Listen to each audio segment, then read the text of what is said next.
I've been to the mountaintop. Martin Luther King Jr.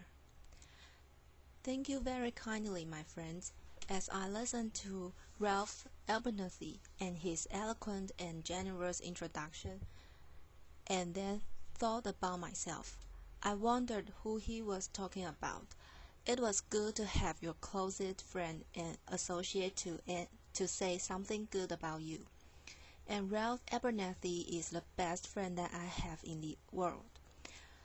I'm delighted to see each of you here tonight in spite of a storm warning. You reveal that you are determined to go on anyhow. Something is happening in Memphis. Something is happening in our world. And you know, if I were standing at the beginning of time, with the possibility of taking a kind of general and panoramic view of the whole of human history up to now, and the Almighty said to me, Martin Luther King, which age would you like to live in? I would take my mental flight by Egypt, and I would watch God's children in their magnificent trek from the dark dungeons of Egypt through, or rather across the Red Sea, through the wilderness on toward the promise to them. And in spite of its magnificence, I wouldn't stop there. I would move on by Greece and take my mind to Mount Olympus, and I would see Plato, Aristotle, Socrates, Euripides, and Aristophanes assembled around the Parthenon, and I would watch them around the Parthenon as they discussed the great and eternal issues of reality. But I wouldn't stop there. I would go on, even to the great heyday of the Roman Empire, and I would see developments around there, through various emperors and leaders, but I wouldn't stop there. I would even come up to the day of the Renaissance and get a quick picture of all that the Renaissance did for the cultural and aesthetic life of man. But I wouldn't stop there. I would even go by the way that the man for whom I am named had his habitat, and I would watch Martin Luther as he tacked his 95 Theses on the door at the Church of Wittenberg. But I wouldn't stop there. I would come on up even to 1863 and watch a vacillating president by the name of Abraham Lincoln finally come to the conclusion that he had to sign the Emancipation Proclamation, but I wouldn't stop there. I would even come up to the early 30s and see a man grappling with the problems of the bankruptcy of his nation, and come with an eloquent cry that we have nothing to fear but fear itself. But I wouldn't stop there. Strangely enough, I would turn to the Almighty and say, if you allow me to live just a few years in the second half of the 20th century, I will be happy. Now, there's a strange statement to make, because the world is all messed up, the nation is sick, trouble is in the land, confusion all around. That's a strange statement, but I know, somehow, that only when it is dark enough can you see the stars. And I see God working in this period of the 20th century in a way that men, in some strange way, are responding. Something is happening in our world. The masses of people are rising up, and wherever they are assembled today, whether they are in Johannesburg, South Africa, Nairobi, Kenya, Accra, Ghana, New York City, Atlanta, Georgia, Jackson, Mississippi, or Memphis, Tennessee, the cry is always the same. We want to be free.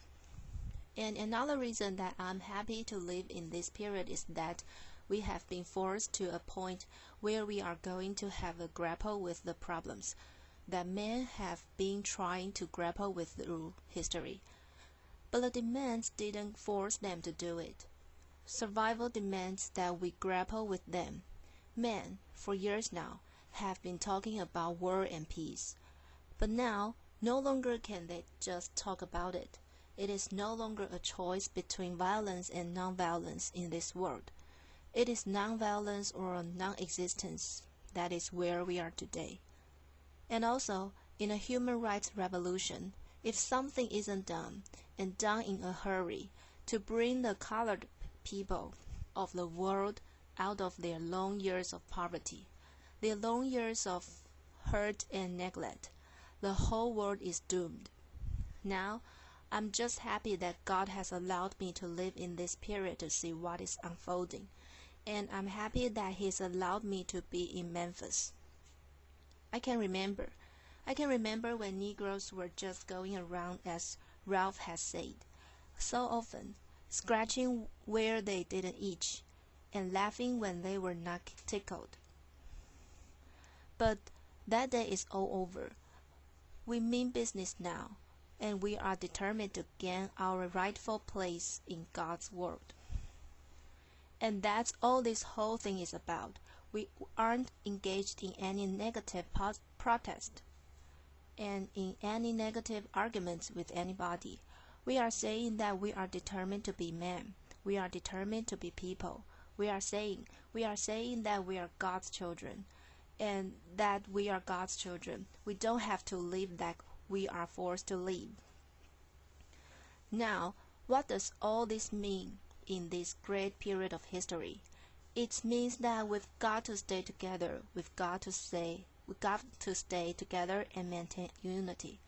You know, whenever Pharaoh wanted to prolong the period of slavery in Egypt, he had a favorite formula for doing it. What was that? He kept the slaves fighting among themselves. But whenever the slaves get together, something happens in Pharaoh's court, and he cannot hold the slaves in slavery. When the slaves get together, that's the beginning of getting out of the slavery. Now let us maintain unity. Secondly, let us keep the issues where they are.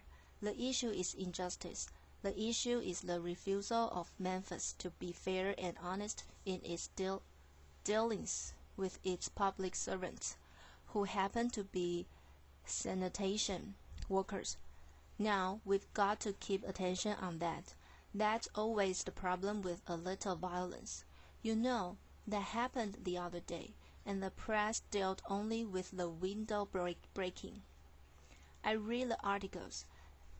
They very seldom got around to mentioning the fact that 1,300 sanitation workers are on strike, and that Memphis is not being fair to them, and that Mayor Leo is in dire need of a doctor. They didn't get around to that. How we are going to march again, and we've got to march again in order to put the issue where it is supposed to be, and force everybody to see that there are 1,300 of God's children here suffering, sometimes going hungry, going through dark and dreary nights, wondering how this thing is going to come out.